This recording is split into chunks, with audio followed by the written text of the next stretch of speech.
sa New Testament, sinasabi ho sa atin ng mga New Testament writers na ang pag-asa natin talaga ay hindi sa mundong ito kundi sa mundo sa kabila, the next life after this life. And isa sa mga paraan ng mga Kristiyano to greet each other is to say Maranatha.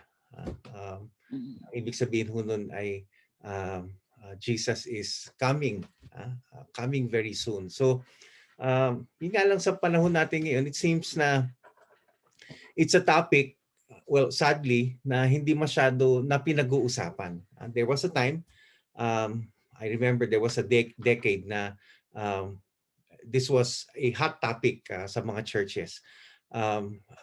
Me personally, growing up as a young Christian in the 80s, itong temang ito about the second coming of Christ is very much talked about, very much discussed, and it very much impact a lot of decisions ng mga Kristiyano at that time.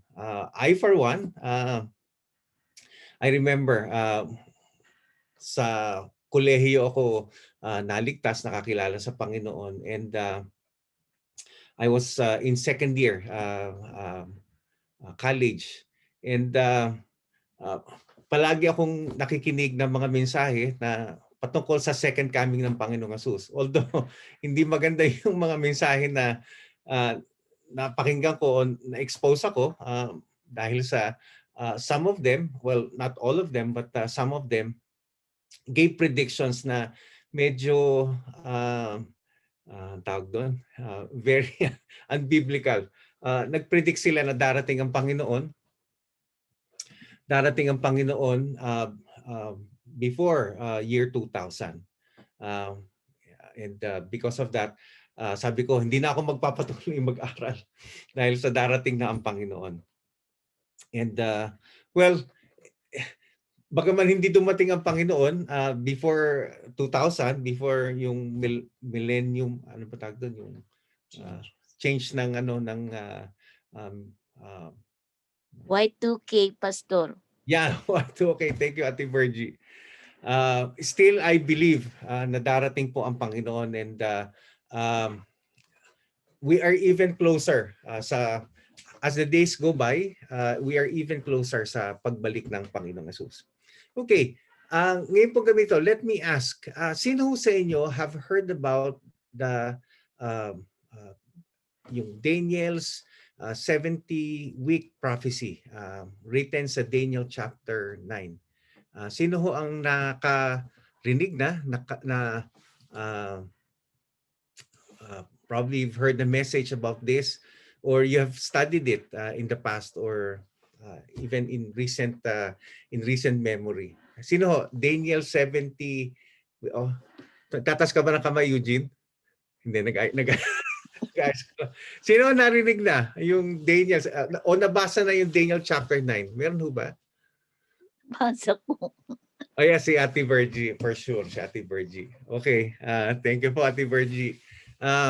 So, well, it's good na this will be, to a lot of us, this will be the first time probably, or probably you've heard about it, but this will be the first time na you will have a more in-depth study tungkol dito. Ang pag-aaral po natin will be based sa Daniel chapter 9. Actually, the whole chapter po. Daniel chapter 9. And let me share my screen po, and we will go through the chapter. Medyo mahaba po siya, pero hindi po naman natin pag-aaralan ng, alam niyo po yun, yung parang John MacArthur na verse by verse study. Okay, let's start with chapter 9 verses 1 hanggang 2. Well, you can read it later and compare it sa ating pong notes. And by the way, okay lang ho ba ipapadala ko sa inyo, hindi ho yung notes, kundi yung mismong PowerPoint ko? Okay lang ho? Okay lang po? Okay, so silence me, yes. So, yung sabihin mo siguro na oo. Pinadala niyo na po, Pastor. Yeah, pinadala ko na po. So just get to yung notes diyan sa sa ating pong link. Okay, Daniel chapter 9 verses 1 to 2. Thank you, Ron. Sabi niya, Daniel was in Babylon for decades when something in the prophetic prophecies of Jeremiah caught his attention. So at this time, Daniel was probably old, probably in his 90s, and he was reading the book of Jeremiah, and he was reading a portion of the book of Jeremiah talking about yung promise ng Panginoon, yung commitment ng Panginoon na this captivity that they are experiencing in Babylon. Well, yun nga ho, Daniel was in Babylon because of Israel's sin, because of Israel's rejection of God's not following yung covenant niya with Yahweh. Yahweh punished Israel, and the punishment na binigay ng Panginoon sa Israel was that they were made captives ng Babylonian Empire. And Daniel,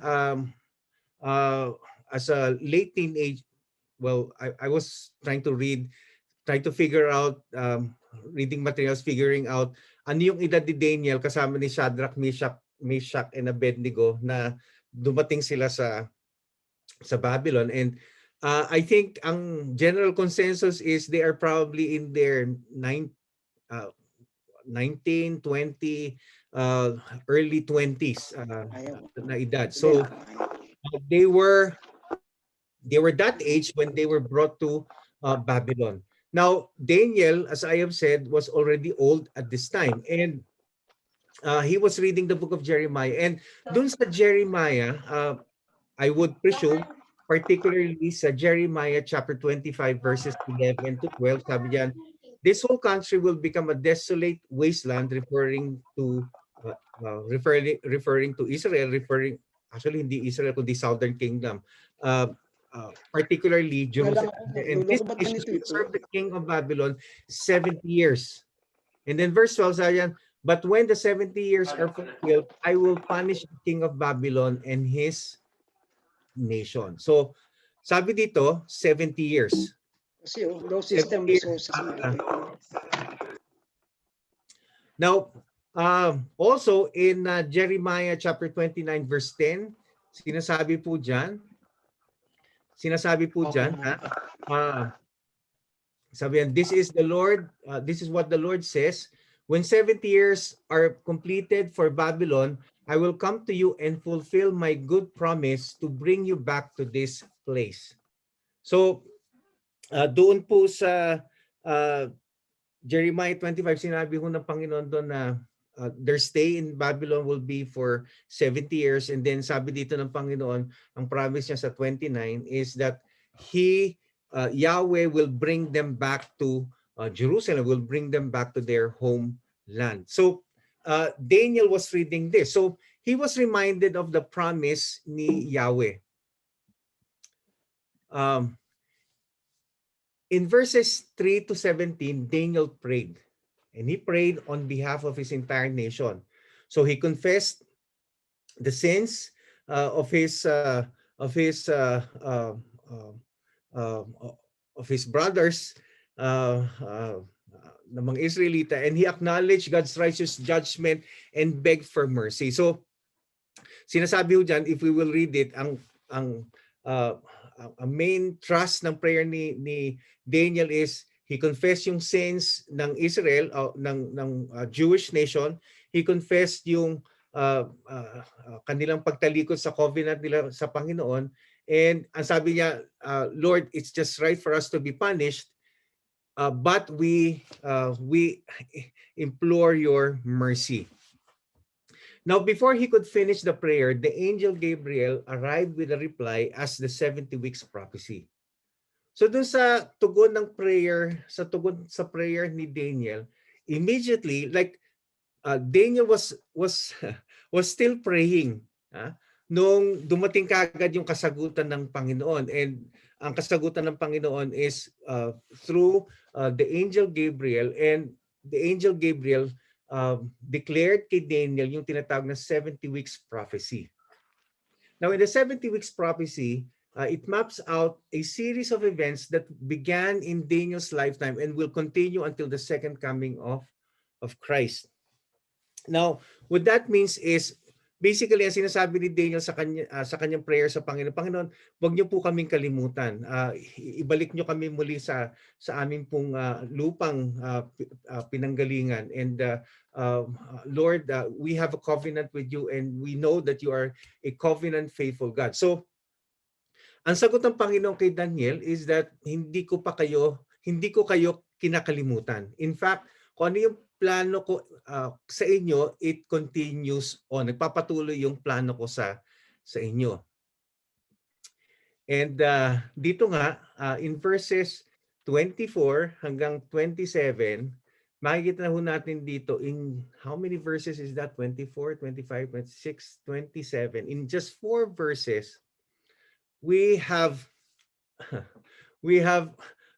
so much information as to what God is about to do to the people of Israel, and also to Jerusalem.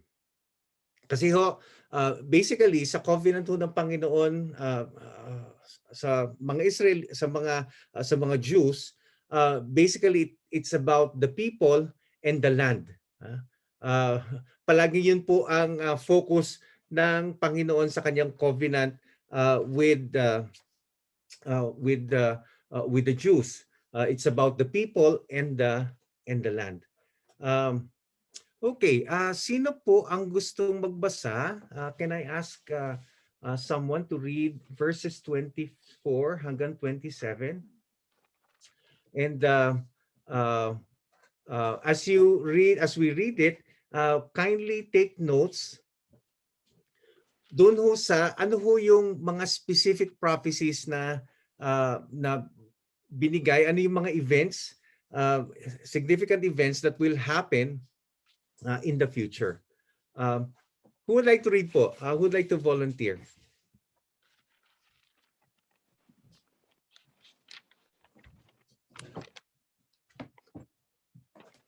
Gusto niyo mag-volunteer ho ako? Sige, Pastor, ako na po. Thank you, Ron. Daniel 9 or chapter 9 verses 24 to 27. 77s are decreed for your people and your holy city, to finish transgression, to put an end to sin, to atone for wickedness, to bring in everlasting righteousness, to seal up vision and prophecy, and to anoint the most holy place. Know and understand this. From the time the word goes out to restore and rebuild Jerusalem until the anointed one, the ruler comes, there will be 7 sevens and 62 sevens. It will be rebuilt with streets and a trench, but in times of trouble. After the 62 sevens, the anointed one will be put to death and will have nothing. The people of the ruler who will come will destroy the city and the sanctuary. The end will come like a flood. War will continue until the end, and desolations have been decreed. He will confirm a covenant with many for 1 7. In the middle of the 7, he will put an end to sacrifice and offering, and at the temple he will set an abomination that causes desolation, until the end that is decreed is poured out on him. Amen. Yeah. Thank you, Ron. Bago tayo magpatuloy, let me ask, pag sinabi yung nating prophecy, ano ba ibig sabihin ng prophecy?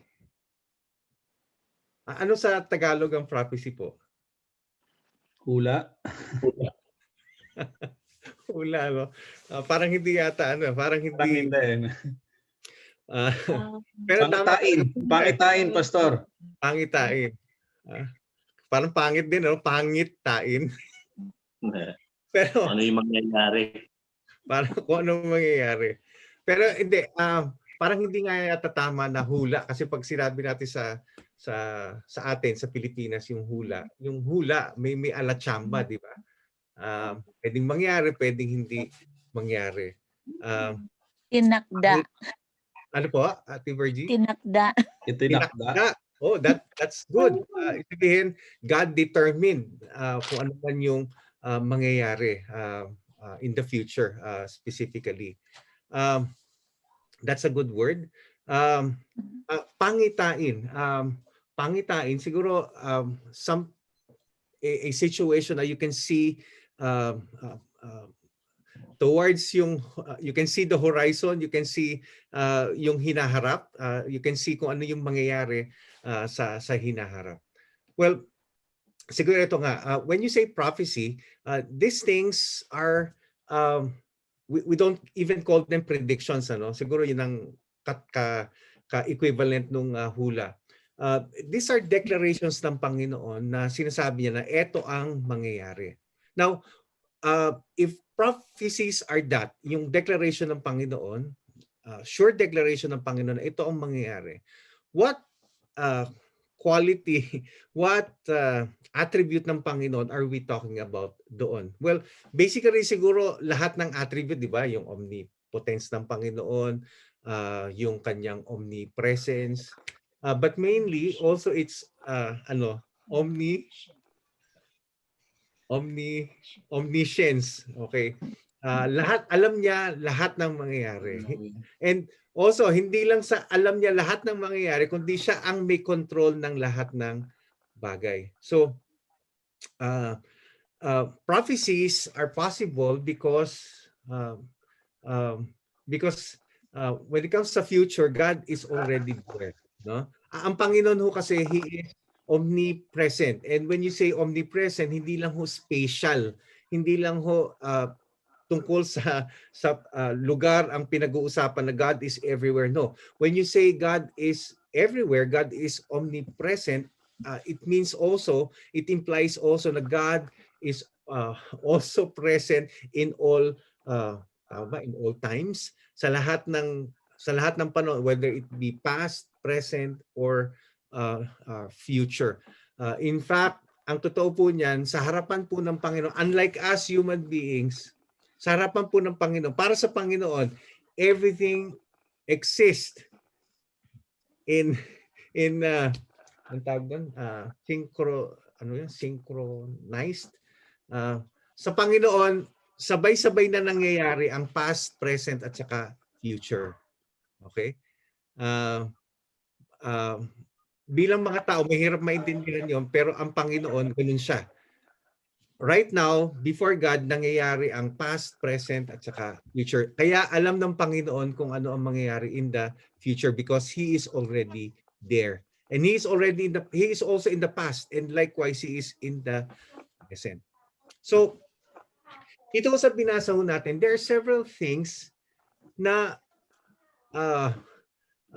humanly speaking, it's mind-blowing kasi these things na binanggit ho ni Daniel na galing ho kay Angel Gabriel na obviously galing ho sa Panginoon, these are events na hindi pwedeng maisip ng tao, hindi pwedeng mahulaan ng tao na mangyayari in the future.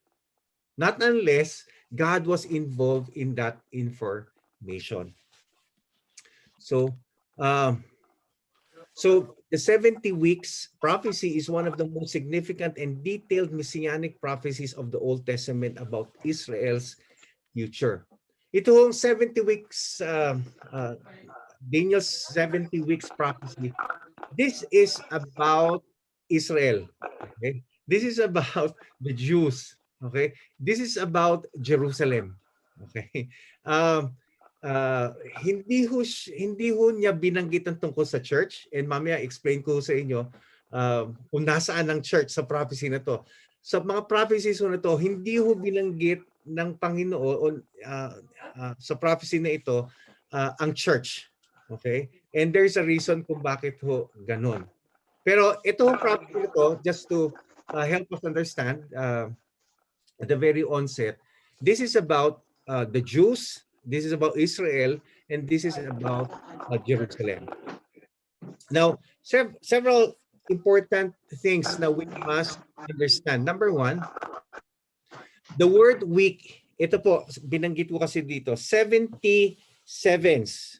Okay? Or in other translations, it's 70 weeks. Yung 7 po ay, yung 7s po ay weeks. So, we must understand that yung week po o yung 7s means a period of 7. Okay? So, 70 of 7s ang ibig pong sabihin nun. And can apply to days or years. But here in this prophecy, it's not days, but it is referring to years. So the 70 of 7 in verse 24 are 70 groups of 7 years. And so ika-calculate ho natin yan, ilan ho yan? It's 70 times 7 equals 400. Ano po? 490.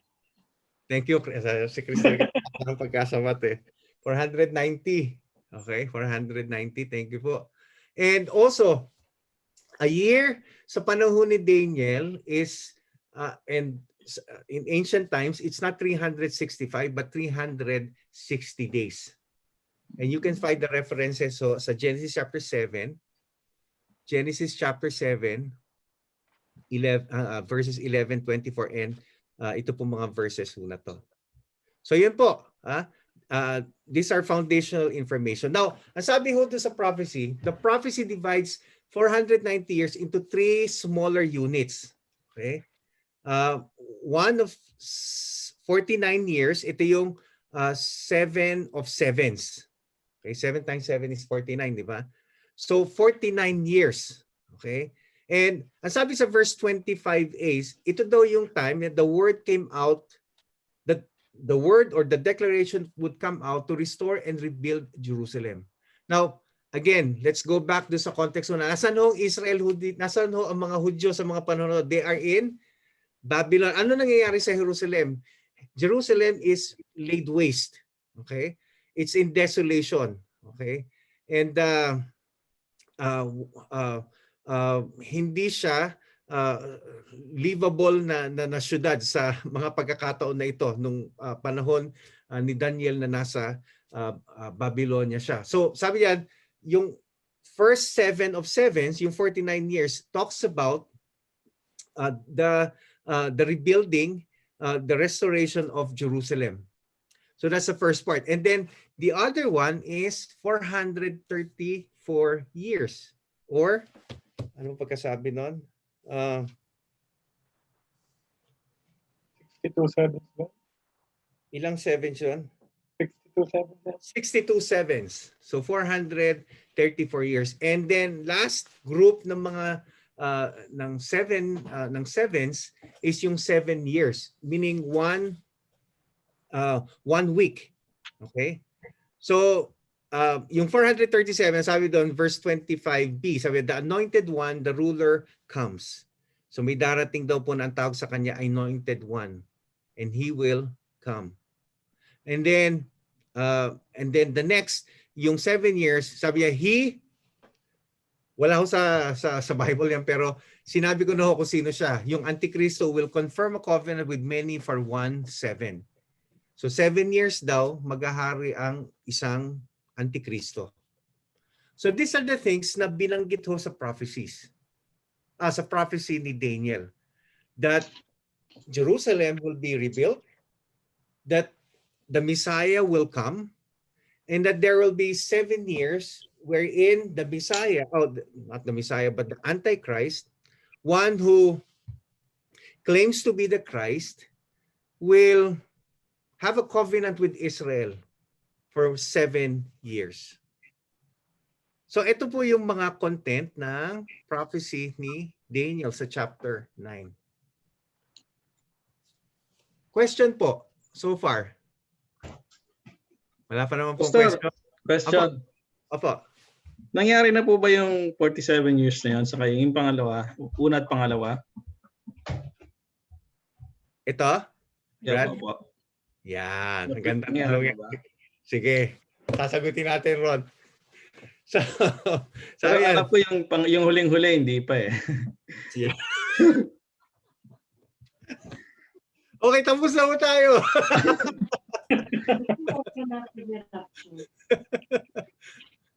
Thank you, Ron. That's very good. Sabi yan, the first 7 weeks talks about the rebuilding of Jerusalem. Now, question ni Ron, nangyari na ba yan? Okay. Well, yes, nangyari na yan. But beyond the knowledge na nangyari na yan is the circumstances kung paano nangyari yan.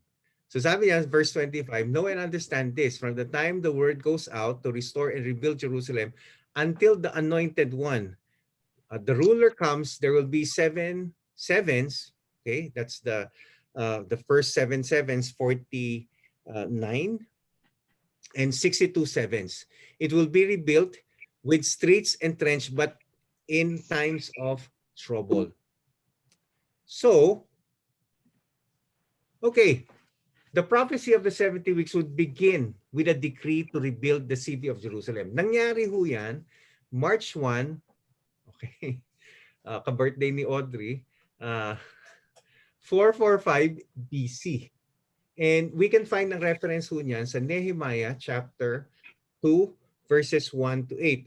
The situation was Nehemiah approached King Artaxerxes and requested a letter from the king allowing him to spearhead a project that would rebuild the walls of Jerusalem. Now, you cannot build the city not unless you first build the walls. Okay? Now, ang totoo ho niyan, how many days, how fast was the building of the wall happened? I have a note here. Okay. It took them several days, less than a year. Okay? Pero the actual rebuilding of of Jerusalem happened 52 days. It took 52 days for the Jews to build the wall. Pero yung construction talaga ng rebuilding ng Jerusalem happened for 49 years, and it was completed, sabi ho sa notes ho natin, noong 396 BC as recorded in Ezra chapter 9 hanggang chapter 10. So swak na swak yung ito explain din natin, ano. Swak na swak yung pagkakabigay ng Panginoon ng bilang ng taon na sinasabi niya na magsisimula ang proyektong ito nung declaration, and then magtatapos yung proyektong ito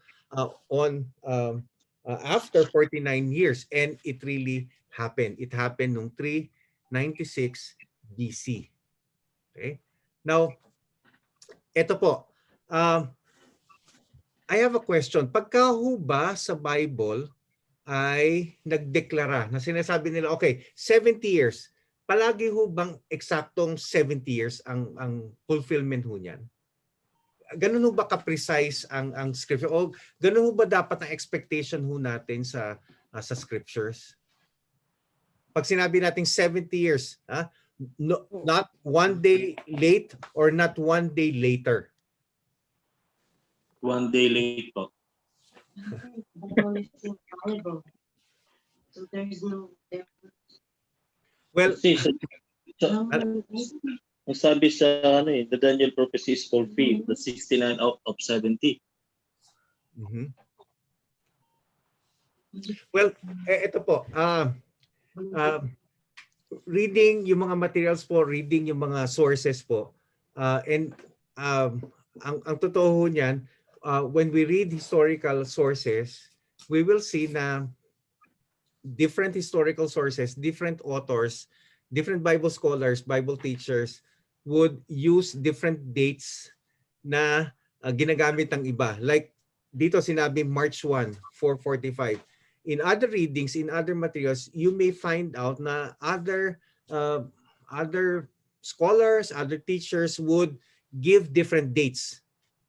Pero ito ho although they give different dates, ang pagkakaiba niya is hindi yung ilang dekada o daang taon, no.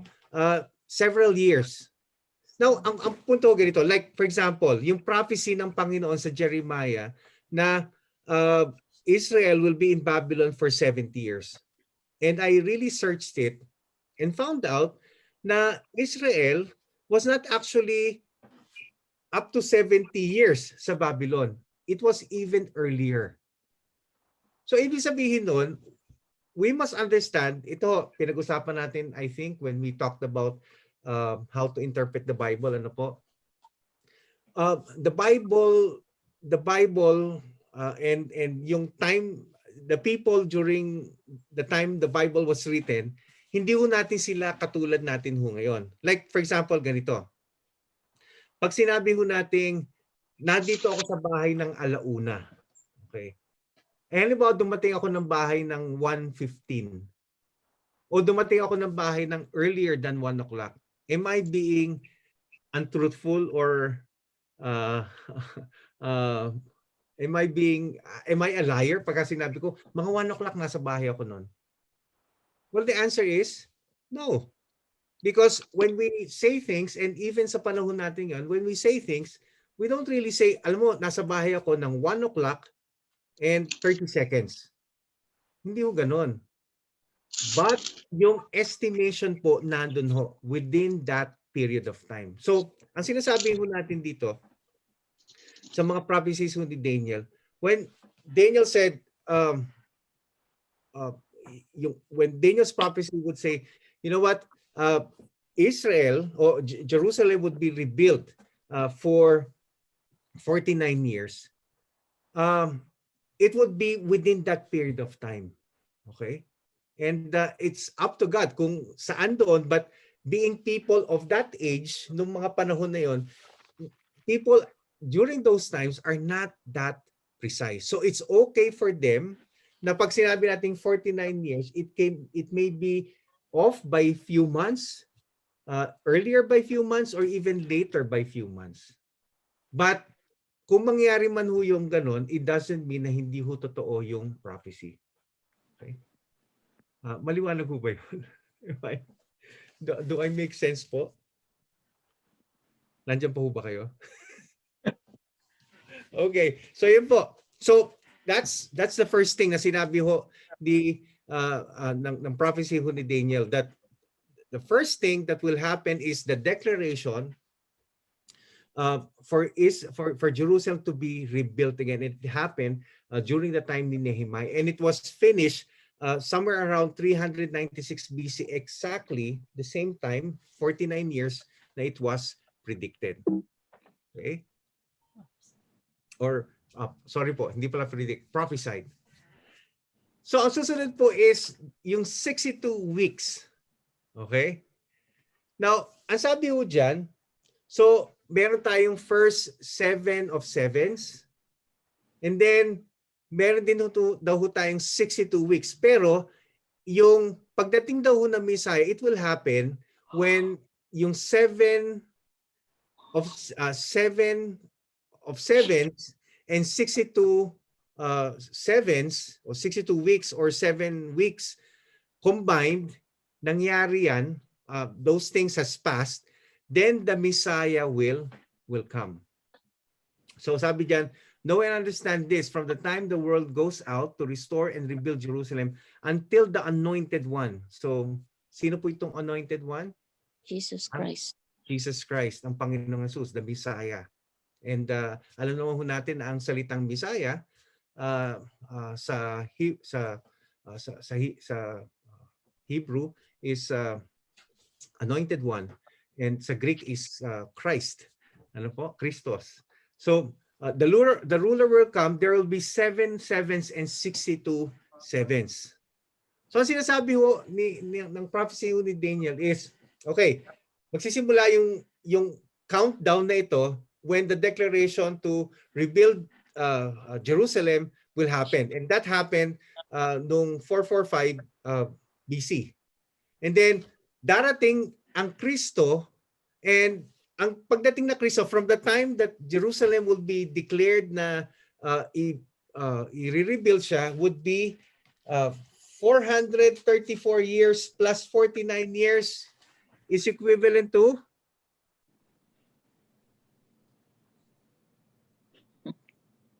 483 po. ano po? 483. 43 weeks. Thank you po. And ano ho ibig sabihin niya? For 483 years, after na mag-declare itong si Artaxerxes that okay, the Jews can rebuild the wall, after 483 years, then who will come? The Sabi ng- Messiah. Sino po? The Messiah po. Jesus Christ, the Messiah. Yes. So, using the Jewish custom of 360 day year, 483 years after 445 BC places us anywhere from AD 30 to 33, which would coincide with the triumphal entry, Jesus' triumphal That's right. entry into Jerusalem. Jerusalem. Now, there are writers like Tim LaHaye or David Jeremiah who would give the specific date ng kung kailan po nangyari yung Jesus triumphal. Alam niyo ba yung Jesus triumphal entry? Ano hong nangyari ho doon? Well, ito ho, sabi.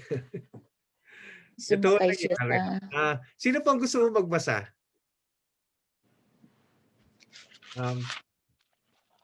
That is Matthew 21 verses 1 to 9. Who would like to read po? Sino po? Si Jess po? Jess? Hindi po. Sino po? Sino? Sige po, pakibasa po. Si Levi. Yeah. Brother Levi, pakibasa po. Pakitaas po dun sa verse 1. Verse 1. As they approached Jerusalem and came to Mahina ang boses mo, Brad.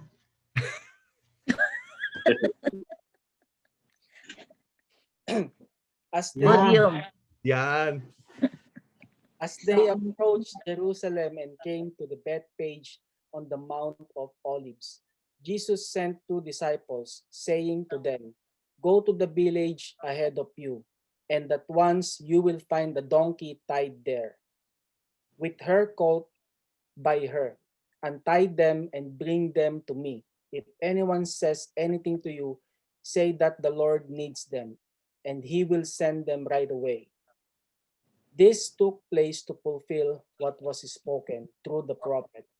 "Say to daughter Zion, see, your king comes to you, gentle and riding on a donkey and on a colt, for the foal of a donkey."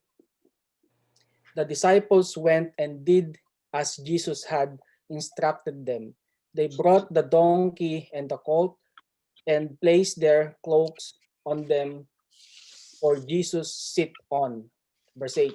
A very large crowd spread their cloaks on the road, while others cut branches from the trees and spread them on the road.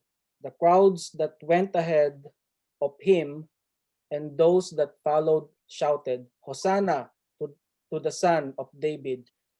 Blessed he is who comes in the name of the Lord. Hosanna in the highest." Thank you, Levi. And yung kinote ng Panginoon here, say to daughter Zion, see your king comes to you, gentle and riding on the donkey, on a colt, the foal of a donkey.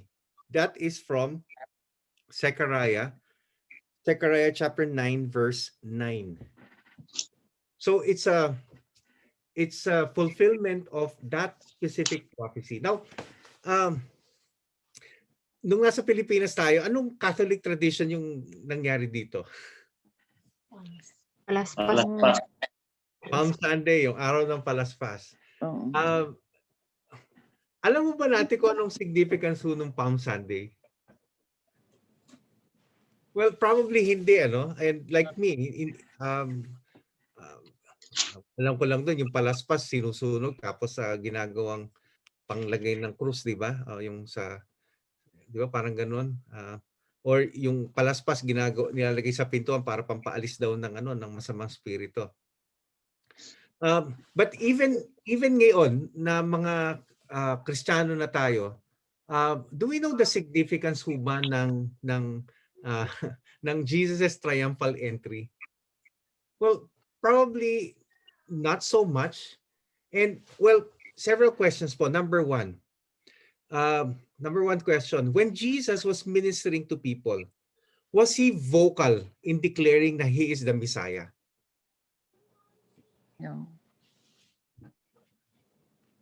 Well, in general, no, for sure, the disciples, for sure, the apostles, Jesus was consistently manifesting himself sa mga disciples as the Messiah. But in public, well, obviously, pag binasa nila ang Old Testament, itong mga tao who was listening to Jesus, definitely they can say na, eto na ang Messiah. This is the anointed that we're waiting, that we are waiting as a nation. Yeah, he's our king. He's David's son. But Jesus, remember yung feeding of the 5,000? Remember that the people wanted Jesus to they wanted to crown Jesus as king. Pero anong ginawa ng Panginoon? He what? He just slipped. Ano ba yan?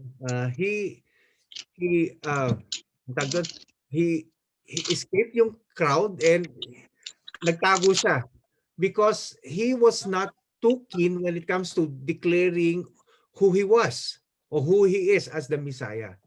Now, bakit ho kaya? Okay. And at this particular time, ano ho ang significance nito? Well, ang significance nito ho is this is the only time during his ministry that he openly declared to the people, even gave a very good picture of who the Messiah is by fulfilling yung prophecy ho sa Zechariah. And sa pagkakataon ho na to, makikita ho natin yung fulfillment din naman sa Daniel, sa prophecy ho ng Daniel sa verse 25, which says, after how many years? 483 years from the time na there would be a declaration na Jerusalem will be rebuilt. After 483 years, the Messiah will come. And this act of Jesus riding on a donkey is a public declaration that he is the anointed one. And it was fulfilled during Jesus's triumphant entry. And what's even more striking and amazing is the fact that when God said, this many years will lapse and then this will happen, it really happened according to how God declared it to happen. And that's what prophecy is about. Okay? Question po. Sino pong may question po?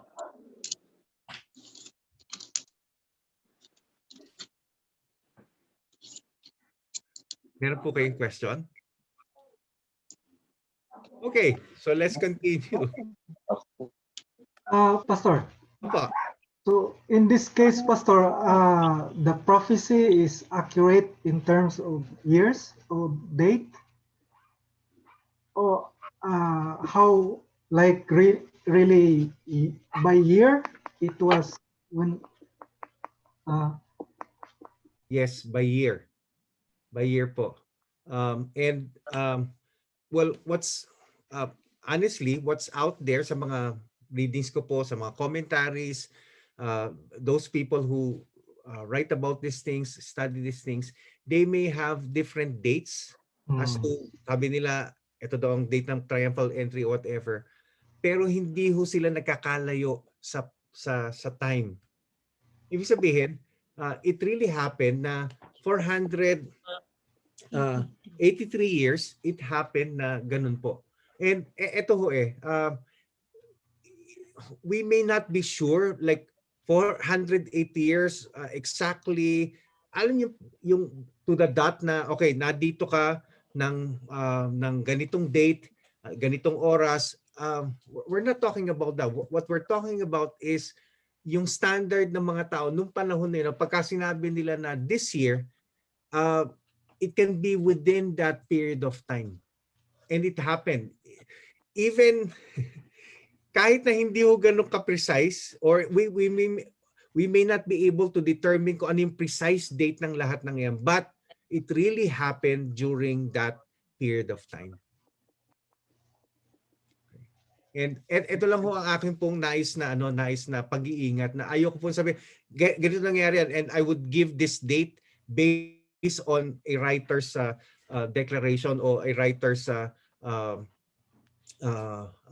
understanding of things, considering na iba-iba yung binibigay na date ng mga human writers. But the fact of the matter is it doesn't rob us of the amazing value ng prophecy na it really happened. Kung ano man yung sinabi na it really happened in that specific period of time. So yun po. So okay, meron pa pong question. Let's move to the next kung wala na po. Okay, what happens next? In verse 26a naman po. Sabi dyan, after 62 sevens, the anointed one will be put to death and will have nothing. So, yung first part na sinasabi, the Messiah will come. Pero immediately after he comes, ano sabi doon? The Messiah will be put to death. The anointed one will be put to death and will have nothing. And even yung statement that will have nothing, it's amazing. Jesus was stripped of all his possessions. Di ba? Remember the story of the crucifixion? Anong kinuha sa Panginoon? Di ba pati yung kanyang damit, the only property he had. Okay? It was dinala sa Mac Phillips at pinagsugalan. Joke ho yun. Masyado kayo seryoso. Okay. Pinagsugalan pa yun. So, wala. At ito pa, saan nilibing ang Panginoon? Sa kanya sariling libingan? Hindi, nanghiram pa siya ng libingan. Yung sa cave. Kay Joseph of Arimathea. So, sabi ng prophecy na to, that after the proclamation of who the Messiah is, then immediately after that, the Messiah, the anointed one, will be put to death and will have nothing. And that's exactly what happened to the Lord Jesus Christ.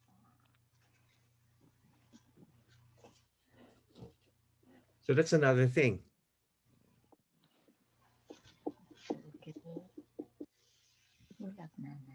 So, okay.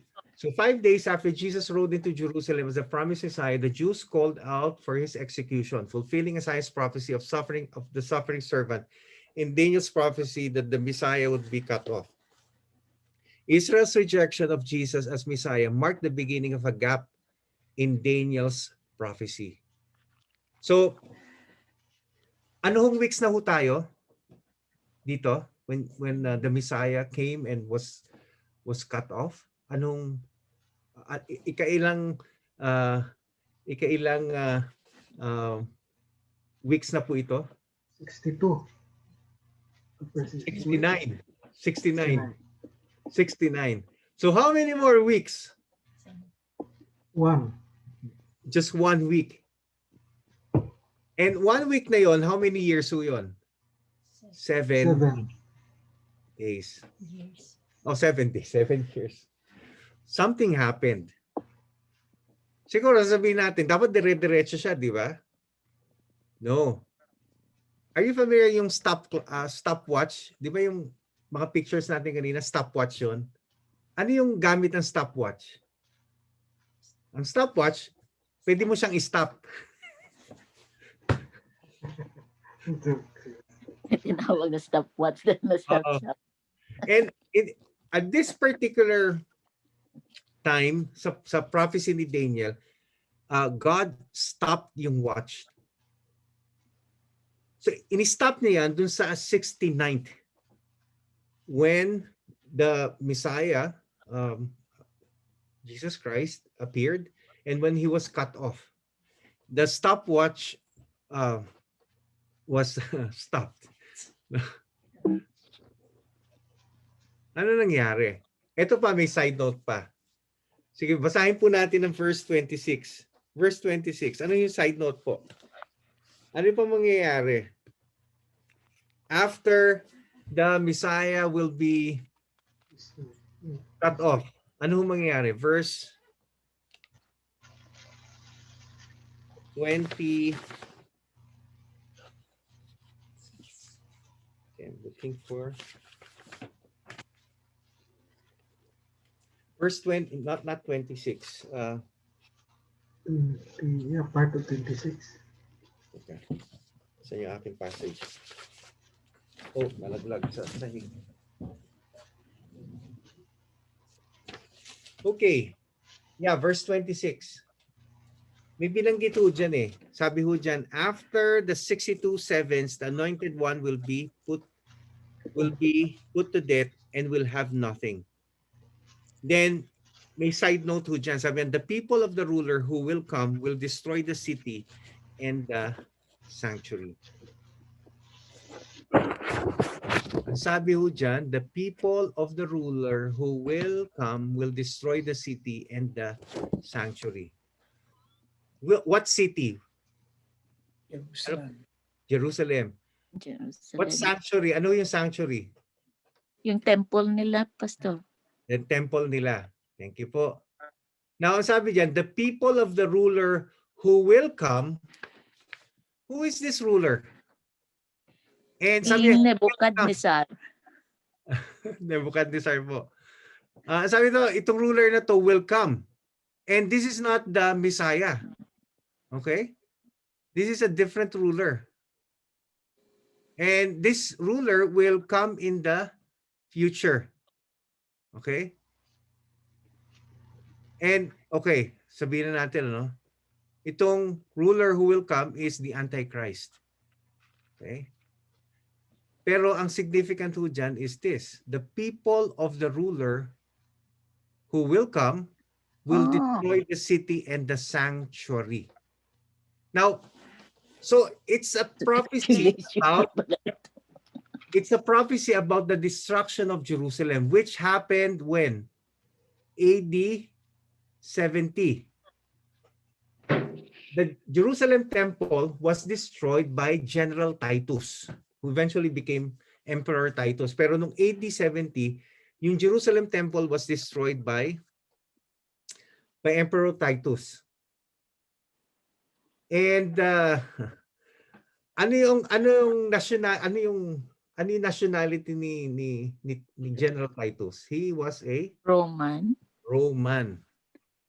Sabi niya, the ruler who will come is a reference to the Antichrist, who it seems will have some connection with Rome, since it was the Romans who destroyed Jerusalem. Now, look at this.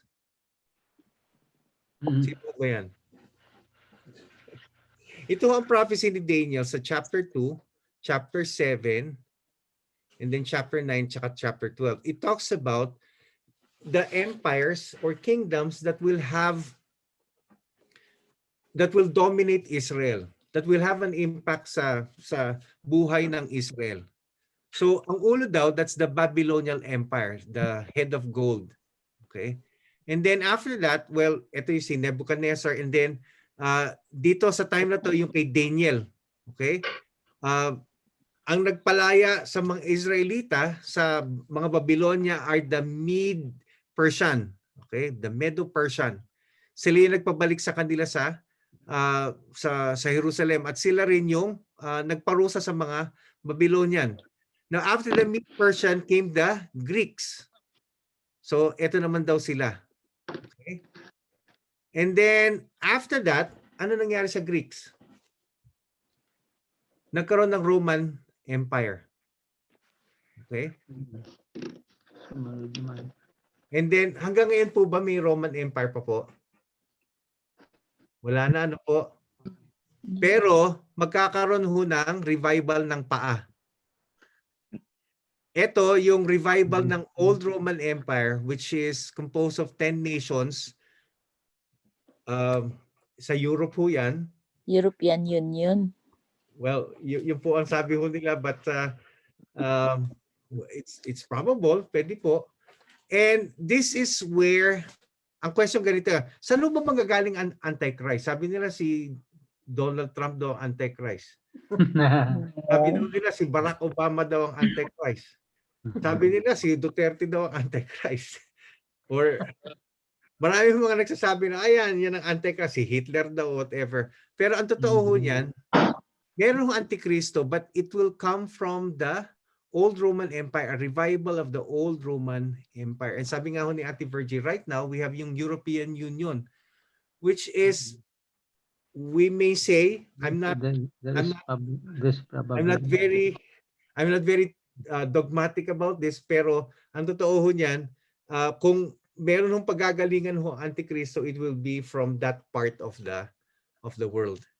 At ang sabi ho ng scriptures, okay, ang sabi ho ng scripture, sabi ho ni Daniel, that the people who will destroy the temple, which happened noong AD 70, that's where the Antichrist, that's where the ruler of the future will rise.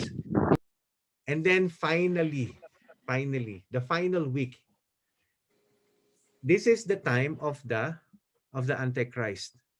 Sino po ang gusto magbasa sa verse 27 po?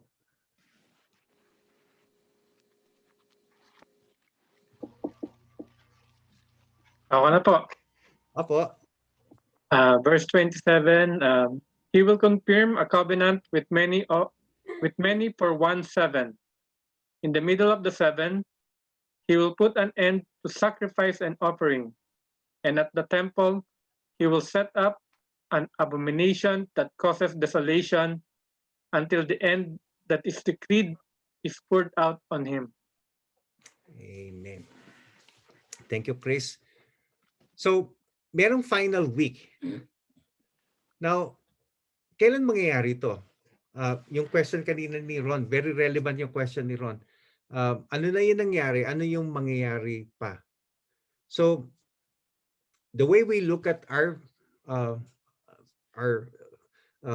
passage na pinag-aaralan natin sa Daniel chapter 9, the way we understand yung pong 70 weeks prophecy ni Daniel, we are sure na yung simula sa week 1 o yung year 1 hanggang dun sa hanggang sa 69th of sevens or 69 weeks, nangyari na po yun. Okay? Ang hindi pa lang nangyayari is yung ika-70. Now, question, ano po itong 70 weeks na to? Well, ang sabi sa passage natin, this is about yung coming ng isang leader. And then, ang sabi ito, sabi yan, he will ratify a treaty between Israel and him, the prince. Now, ganito, ang question natin, look at our stopwatch, di ba? Saan ho nakapoint yung ito pong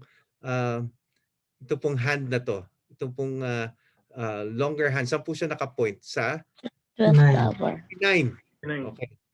Ano ho yung event that will trigger na simula na uli yung pag-andar ng stopwatch na yan, ng 70 weeks ni ika-70th week ni Daniel? Ano yung event na mangyayari dapat? Mangyayari ho ay Rapture. when the rapture happens, then the tribulation period, the 7-year tribulation period will happen. Start. And during the 7-year tribulation period, it will be the time when the Antichrist the man of perdition. He comes by so many titles. The man of sin sa New Testament specifically. He will enter into a treaty with Israel, allowing Israel to rebuild her temple, the temple, and start yung temple worship. So, ito ang mangyayari. Ano yung 70th week? It will be the 7-year tribulation period. So in the first year of the treaty, he will even help Jews rebuild the temple and reestablish the sacrificial system. After 3.5 years, the Antichrist will break the treaty, put an end to the sacrificial system, and begin a reign of terror. So mabait ho siya for the first 3.5 years, pero in the middle of the 3.5 years, he will declare himself to be God and would demand worship. And what will happen to the temple in Jerusalem is that he would set up a worship for himself in the temple. And then after 3.5 years, in second half of 3.5 years, that would be the reign of terror ng Antichrist. So in verse 27, when it says there, he will confirm a covenant with many for 1/7. However, in the middle of the 7, he will settle abomination, like what we have said. And yun ho ang topic talaga ng Panginoon sa Matthew chapter 24. Ano niyo po, when you read Matthew 24, don't read it as if yun ho yung mga signs ng second coming ho ng Panginoong Jesus. Teka, let me backtrack. When you read it, don't read Matthew 24 as if yun ho ang mga precursor sa before ng rapture. No. Yung mangyayari ho sa Matthew chapter 24, those are the things na mangyayari during the tribulation period. Kaya pagka sinabi doon, he that endureth to the end will be saved, hindi ho yung tungkol sa nawawala ang kaligtasan. Kasi it's talking about the tribulation period. Ito po ay tumutukoy sa tribulation period. Now, what is our takeaway? Well, one thing is certain, God has a timetable and He's keeping things on schedule.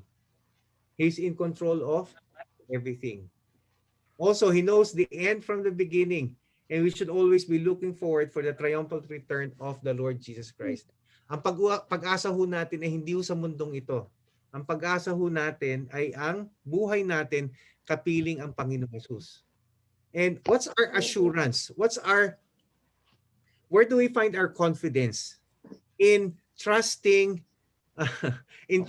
God's plan. Well, this is where our confidence lie. We rely on the faithfulness ng Panginoon.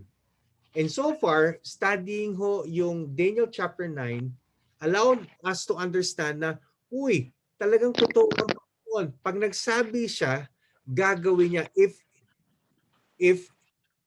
He promised in the past that this thing will happen, if it happened, what's the reason for us not to believe na the things not yet fulfilled ay hindi mangyayari? Because much of what was prophesied in the Old Testament that will happen has already happened. And it has happened to the letter. Kaya nga po, bilang mga Kristiyano po, totoo po, sabi sa Revelation chapter 22 verse 7, sabi yan, pangako ng Panginoon, and behold, I'm coming soon. Blessed is the one who keeps the words of the prophecy of this book. So mga kapatid, huwag ho tayong mag-alala kung hindi ho tayong pinakamayaman sa mundo. Amen? Kasi for sure, mayaman ho tayo pagdating na kasama ho natin ng Panginoon. Huwag ho tayong mag-alala na habang tumatanda ho tayo, pumapalya-palya na ho yung katawan ho natin. Huwag ho tayong mag-alala sapagkat ang pangako ho ng Panginoon, bibigyan niya ho tayo ng glorified body. Amen. Mag-alala na para bang kung minsan iniisip natin, wala naman yata nagmamahal sa atin, ano? Or para nakalimutan na yata ako ng mga taong minamahal ko. Well, ang totoo ho niyan ay maaring totoo nga yun. Pero ang realidad ho natin is mahal ho tayo ng Panginoon. And the Lord has promised us na He will make us part of His plan. Bahagi ho tayo ng plano ng Panginoon na mangyayari, magaganap po, and we have a glorious hope, a glorious future with the Lord Jesus Christ. So, to end po yung ating pong pag-aaral, simula lang ho to, what's so significant about Daniel chapter 9 is it laid down the different chronological points, the chronological steps that God laid down in His Word. Na this is His plan. This is how things will come into play. And yung pa ho ang pag-aaralan ho natin. Pag-aaralan po natin yung iba't ibang mga tema ng Biblia on the second coming of the Lord Jesus Christ, which includes the rapture, which includes the marriage supper of the Lamb, which includes the second coming, which includes the tribulation period. Pag-aaralan ho natin yan, which includes the millennial reign. And all of these things, maganda hong pag-aralan ho natin yung Daniel chapter 9 because it laid down for us yung sequence of events na God has in ancient past have revealed sa atin po. So, bago tayo magtapos, any question po? Any question po? Let me unshare my screen. Any question po?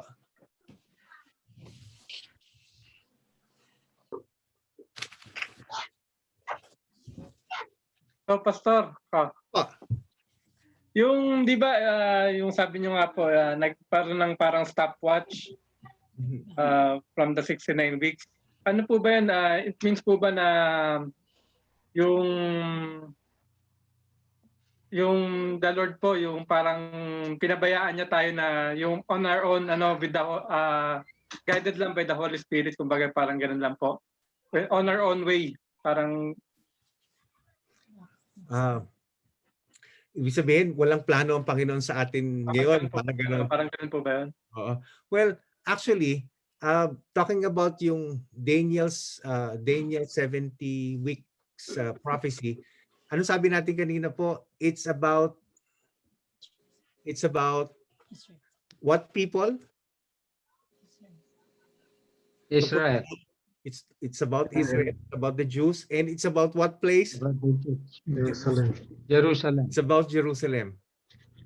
So, ang question is, saan ang church doon? Well, ang sagot ho doon is God, in His divine wisdom, allowed na mag-stop sa ika-69, and then in between the 69 at saka 70 is the church. And it is, eto ho tayo, we are living that time. Kaya nga ho, ito hong church, ito hong nangyari, itong church age, this is something na hidden sa Old Testament. Na a lot of Jews, they're confused. Bakit gano'n? How come the Gentiles were included sa plano ng Panginoon? And we also read that sa, I believe, Romans 9:10. It talks about the Jews and the Gentiles, how come na parang vine, yung mga Gentiles was grafted sa dealings ng Panginoon sa mga Hudyo. So ito po, may plano pa rin ng Panginoon. Plano ng Panginoon yan. But as far as yung prophecies is concerned sa Daniel chapter 9, it's about Israel. And what we are experiencing right now for the past more than 2,000 years, this is yung in between ng 69th at 70th. And sabi ko nga, kailan ho uli magti-trigger yung kailan ho uli mag-on yung stopwatch? Ano yung magsisignal? Rapture. Yung rapture po, anong mangyayari sa rapture? Well, pag-aaralan ho natin yung rapture din. Ang mangyayari sa rapture, kukunin ng Panginoon ang kanyang church. So wala na hong church dito. And sa tribulation period, parang rito, parang ang tawag doon, yung, ano mo tawag doon? Parang Sinasabi mo na kung ano ending. Ano pa tawag doon? Spoiler alert. Yung tribulation period, that will be, so tribulation period, 70th week. Ibig sabihin ho nun, yun pa rin ho ang panahon ng Israel. Alam niyo ho ba, Paul prophesied in the book of Romans na all of Israel will be saved. Much? Yeah. Well, depende sa pagkakaintindi nyo ng word na Oldon, because the word na Oldon is in Greek, panta. And it can mean most, it can mean all, 100%. But the fact of the matter is, during the tribulation period, since it's still part of the prophecy ni Daniel na 70 weeks ni Daniel, it's gonna be about Israel. And much of the people that will be saved during this time, magkakaroon ng national revival ang mga Jews. They will be en masse. They will become Messianic Jews sa mga panahon na yan. Yung 144,000 Jews. Opo, yan. Sila 144,000. Mga ano yun, mga evangelist yun. mga virgin men that will surround Israel, the walls of Israel. Sila yung chosen ones, Pastor, no? Yes, yes. So lahat ng Jews Young men. masisave. Yes. During the tribulation period, much of the people na masasave, there will be a national salvation for Jews. Yeah. So, Paano kung nagpatatak sila ng 666, Pastor? Yung mga Jews na yan, hindi kasama.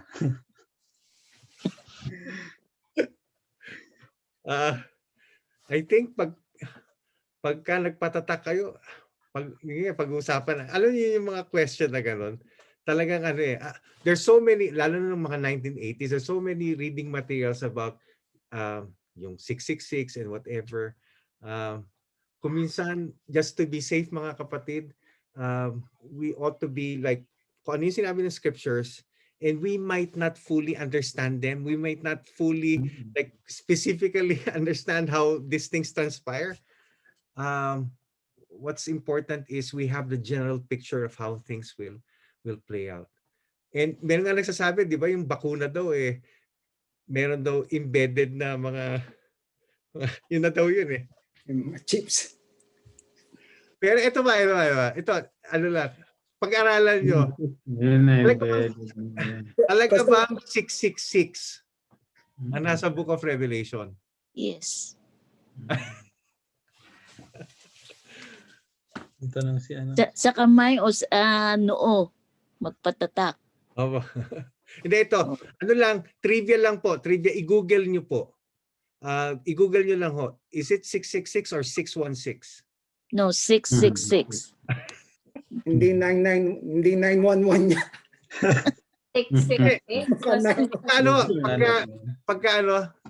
We're just studying and ito tapos na tayo sa lesson natin, pero just to parang expand konti yung ating pag-aaral, no? Try to Google ho, is it 666 or 616? Yun na ho ilagay nyo. Is it 666 or 616? And Pastor, nasa Bible 666 ah. Ayos ko rin. So Pero saan Pastor, galing yung 616? Pastor, pero pag-aaralan din natin yan, di ba? As we go along with the 70 weeks, di ba? hindi natin pag-aaralan yan. Hindi na. Pastor, di ba ang chips ni ready na nga Ang iba nga nagpalagay na Opo. Well, ito po. Ito. I'm not trying to actually yung question na 616 or 666, it's a serious question, and you can Google it and you'll find out na there's a background study tungkol sa textual criticism, whether it's 666 or 616. And yun lang muna where your research will end up. And also Google Daniel Wallace. Okay, any more question about our study? So ano yung natutunan natin? Ang Panginoon ay He's in control of everything. Amen. Amen po ba? And may be deluded by the world into thinking that this is the best world for us right now. This is our best No, life. there is a better place. We are Opo, just passing through. we're just passing through. And okay, next week po, pag-aaral ho natin, we will start with definitely rapture. Pag-aaral natin, what is yung rapture? This manuscript declares. Description of what rapture is. And also as a side note, pag-aaralan natin, ano yung mga views about rapture? Is it pre-trib, mid-trib, post-trib? And ano yung dapat na paniwalaan ho natin? So I hope Yung sana itatanong ko sa kanina kaso i-discuss pala next week. di-discuss mo next week. Kasi Pastor, kung yan yung with regards din sa rapture na yan. Kasi sabi niyo nga nasa yung parang last na tayo, yung sa 70th year. Oh, 69 pa lang po tayo ngayon. Kasi na, di ba ako nga, papasok na ho yun. Kasi dahil in-stop nga ako yung dahil sa stopwatch na yun. Sa tingin nyo ba itong what we are experiencing right now is bahagi ho nung sa tribulation na yun or what? Pre-trib. Actually, several things to watch. Number one, Israel. Look at Israel. What's happening sa Israel? Israel is really God's chosen people. Tag doon, signpost ang Israel. Kung ano nangyayari sa Israel, it always parallels yung sa prophecy. Okay? That's number one, Israel. Well, very significant yung return ng Israel, return ng Nation of Israel, establishment ng Nation of Israel. So, yun po. We'll talk about it siguro as we go along. So, Israel po. Number two, sa panahon ho natin ho ngayon, what is the best indicator para ho sa akin that shows na malapit na second coming of Christ? The best indicator for me is how deluded people are. We live in a generation that people don't know the left from their right. There's too much lawlessness, Pastor. Like, pag nag-rapture po, how can people be deceived by the Antichrist into thinking na dumating na ang Panginoon, kinuha na yung church? Sabihin, millions of people will disappear. How come people will not believe yung explanation ng Bible? For sure, people have heard what the Bible said about these things. Pero bakit kaya madideceive pa sila ng Antichrist? Alam niyo po, we live in a time that there is much control of how people think through the internet. Whether we like it or not, we are being controlled by Facebook. We are being controlled by Google. We're being controlled, yung mind ng tao, we're being controlled by the media, by culture, na can you imagine, somebody will say, ito I will end siguro ito. Somebody will say, lalaki siya, Caucasian siya, he's in his 20s. Somebody will say na, number one, lalaki siya, babae daw siya. Number two, Caucasian daw siya, Pilipino daw siya. Number three, lalaki daw siya, babae daw siya, lalaki siya, Caucasian siya, Pilipino daw siya. And the list can go on. And he even believes na yung age niya is not what his real physiological age is. And when you present this to people and they will say, yeah, if that's what he believes, I have no problem with that. We live in a time and I may be siguro branded as parang extremist or whatever, but we live in a time that's very different from how things are a generation ago. A generation ago, people have common sense. People how to easily knows how to spot truth from lies. But nowadays, it's not the case. Like, Excuse me, Pastor. Ano lang, isa lang hong ano, medyo may nagpop up lang ho sa mind ko. Kasi kung sinasabi nyo na nowadays na napakalakas ng epekto ng social media, there will be a time na merong confusion with regards to kung anong belief na dahil nga sa ginagamit ng social media. Even the Christian, by the time na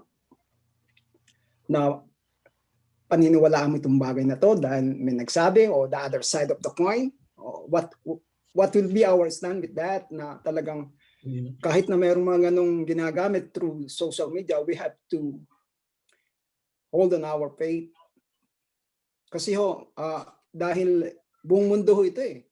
yeah. Kasi kung at the end times, gagamitin ng social media, so there will be a deception, right? Opo. Totoo po yun.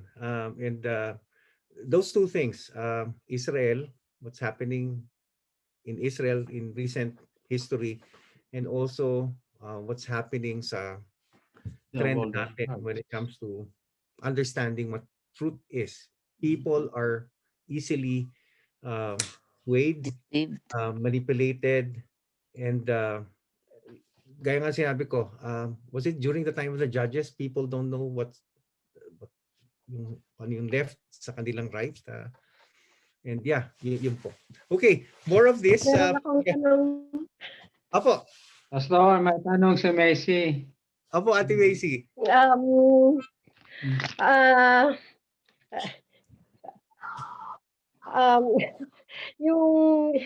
Yung sa rapture, Pastor, di ba kukunin na ang church ng Panginoon?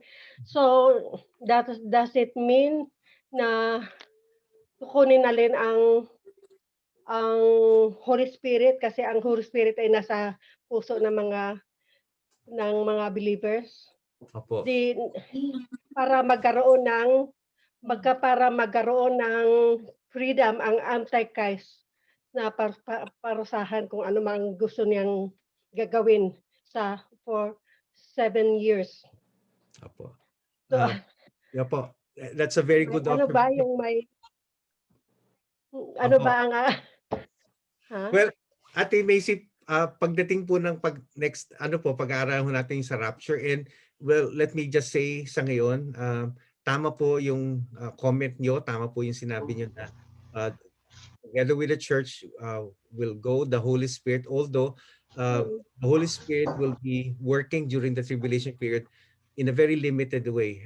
And I believe it was Paul who said, one of the signs na the Antichrist is here already is when the restrainer has been withdrawn.